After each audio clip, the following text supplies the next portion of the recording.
छोटे से गांव में एक रामू नाम का एक गरीब किसान हुआ करता था। वो बहुत गरीब था। उसके घर में पैसों की बहुत कमी थी। वो अपनी एक खेत के ही भरोसे उसका जीवन चलता था।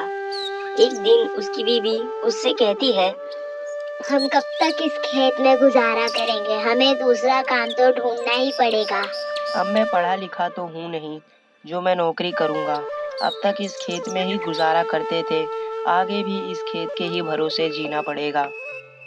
आपकी बात तो सही है, पर इस खेत में हमारा सिर्फ खाने का ही गुजारा हो पाता है और कुछ पैसे भी नहीं बचते। ठीक है, मैं एक काम करता हूँ, मैं सरपंच जी के पास कोई काम ढूंढने चला जाता हूँ। इतना कहते ही रामू सरपंच के घर चला जाता है। रामू, यहाँ कैसे आना हुआ? सरपंच जी, मुझे कोई काम दे दीजिए, मेरा उस खेत में गुजारा नहीं हो पाता है। आप कोई मुझे ऐसा काम बता दीजिए जिससे मेरा गुजारा हो पाए। मैं तो कोई उपाय बता नहीं सकता।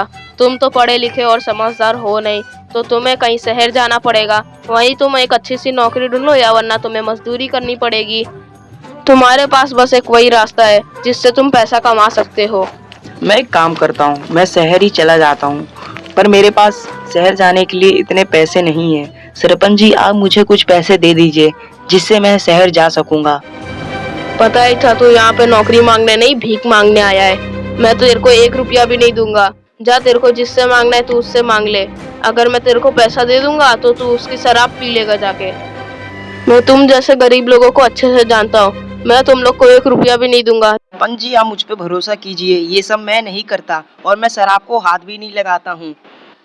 चले जाओ यहाँ से, वरना धक्के मार के निकालूंगा और कभी अपनी शकल मत दिखाना। रामू को सरपंच की बात बहुत बुरी लगती है और वो जंगल बाजू चला जाता है, जिससे वो अपना मन हल्का कर सके। वो जाते जाते पत्थर से टकरा जाता है और गिर जाता है। तभी पत्थर बोलता है, तुम ठीक तो हो रामू? अरे अरे, ये कौन बोला? मैं हूँ पत्थर, इधर देखो। अरे, ये पत्थर कब से बोलने लगा? मैं कोई आम पत्थर नहीं हूँ, मैं एक जादुई पत्थर हूँ। मेरे ऊपर तुम्हारा पैर लगते ही मुझे तुम्हारी सारी परेशानियाँ पता चल गई। हाँ, तो तुम मेरी क्या मदद कर सकते हो? तुम मुझसे जो मांगोगे वो तुम्हें मिल जाएगा, और अगर कोई लालच या वरना लालची इंसान इसे इस्तेमाल करेगा तो वो बहुत बुरा होगा। मैं बहुत गरीब हूँ, मेरे को कुछ पैसे दे दीजिए, मुझे पैसों की बहुत जरूरत है। इतना कहते ही रामू के पास बहुत सारे सोने और पैसे आ जाते हैं और वो बहुत अमीर हो जाता है। ये सब देखकर सरपंच को बहुत जलन होती है और वो कहता है, अरे ये इतना अमीर कैसे बन गया, अभी तक तो गरीब था। तभी सरपंच रामू के घर जाता है और वो जो बात कर रहे होते हैं वो सुनता है। मैं जंगल में जा रहा था तो मैं उस पत्थर में मेरा पैर लग गया और मैं गिर गया।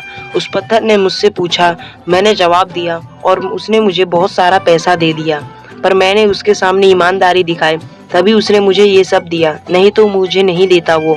वहीं सरपंच खिड़की से उनकी सारी बातें सुन लेता है और वो कहता है, वो अच्छा, तो ये बात है, ये सब उस जादुई पत्थर का कमाल है। तभी मैं सोचूं ये इतना अमीर कैसे बन गया, इतना गरीब था और इतना अमीर बन गया। अब लगता है मुझे भी जाना पड़ेगा उस पत्थर के पास। मैं अभी इतना अमीर हूँ और अमीर हो जाऊंगा तो और अच्छा लगेगा। अब मैं जाता हूँ उस पत्थर के पास। सरपंच इतना कहते ही जंगल बाजू चला जाता है। सरपंच जंगल में पहुंच जाता है और जानबूझ के उस पत्थर में टकरा कर गिर जाता है और वो पत्थर उससे कहता है, अरे मूर्ख मनुष्य, मैं जानता हूँ तू यहाँ किस लिए आया है।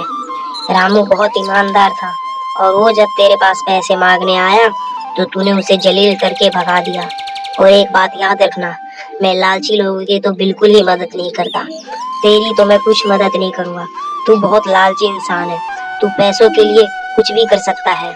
तो मैं तुझे एक शराब देता हूँ, जो तेरे पास पैसा था अब वो भी अब तेरे पास नहीं रहेगा। जितना तू अमीर था अब तू भी रामू की तरह पहले जैसे गरीब हो जाएगा। ये यही शराब है। जब पत्थर उसे शराब दे देता है तो सरपंच बहुत रोता है और उसे अपनी गलती का पछतावा होता है।